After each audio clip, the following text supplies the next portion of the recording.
Hi guys, this tutorial is on faking the bokeh or faking the background blur.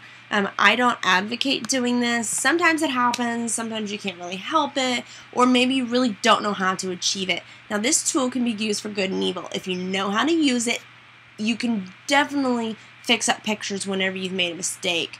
But if you don't know how, it can make you look very amateur and novice and not know what you're doing. So I'm going to show you the tips and tricks of how to do this. I want you to notice in this picture we've got Sarah making, how cute. But we also have this prominent wall to the left. My eyes go to the wall. The wall is sharp. Well, you're thinking, well, why didn't you push down your f-stop? My f-stop was down to about 2.2 in order to capture both of the subjects, but it happened to also capture the wall at the same time. They just so happened that the wall and the subject are in the exact same plane. I have a recent blog post that talks about the planes of aperture and about how it's geometry.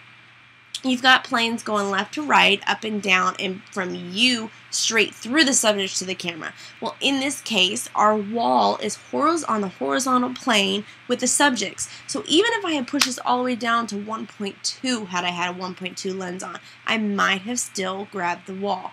And it's not really anything you can do. This was error on my part. I should have recomposed my subjects, but I didn't so, and it's great because now I can show you guys a tutorial. So the very first thing that we're going to do is we're going to duplicate our layer.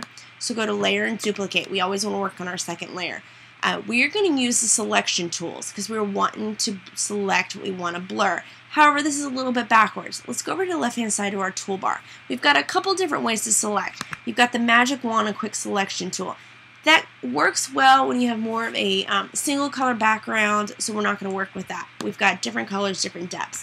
And then we've got the lasso, polygonal, and magnetic lasso tool. In this picture, it's not that big of a deal since my background is pretty much blurred over to the right, but not to the left.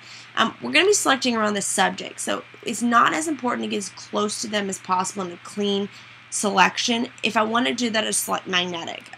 If not, I can just do the lasso, and lasso pretty much is me drawing it.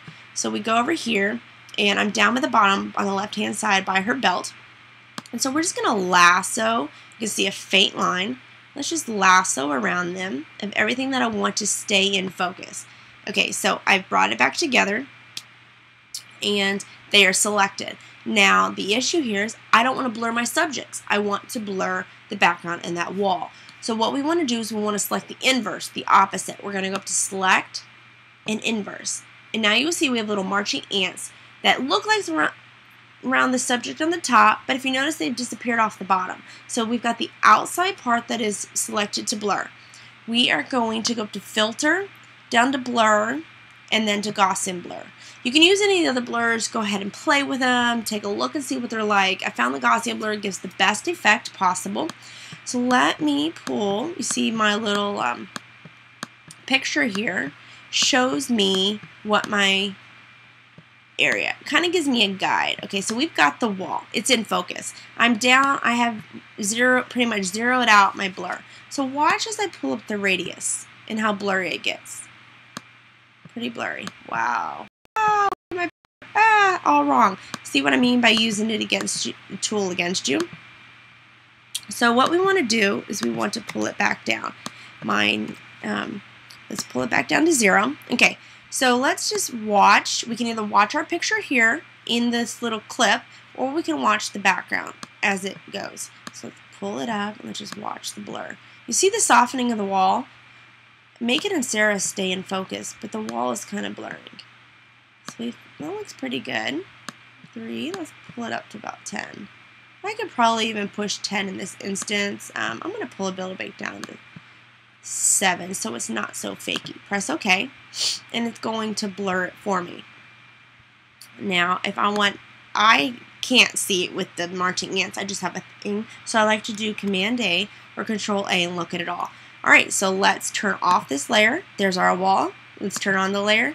Now it's blurred. Turn it off. Turn it on. Fantastic. Now we've got it blurred. You can save it just as is, and you can move forward. Now I did want to show you what happens when you do it absolutely too much blur. So I'm just going to quickly go back through and duplicate layer. I am going to lasso, select my people again, And this is showing you the evil of this tool and this trick. Okay, so I want to select my inverse. So I did that and filter blur. Let me go back to my Gaussian blur. Alright, and now I'm going to pull it up as much as I can. Let's go at about, if I over blur it, so I'm at 89. That's a lot. Press OK. It's going to apply the blur. It's going to take a second. I've got a couple programs running, so it's going to run a little slow. Probably slower than yours is. And we're adding a lot of blur. So your Photoshop's probably going to have to think about it. And now look at it.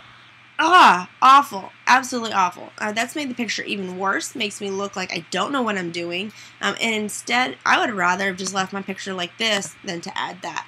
So that just kind of shows you you've got a good and a bad way of how to use this tool. Use it for good.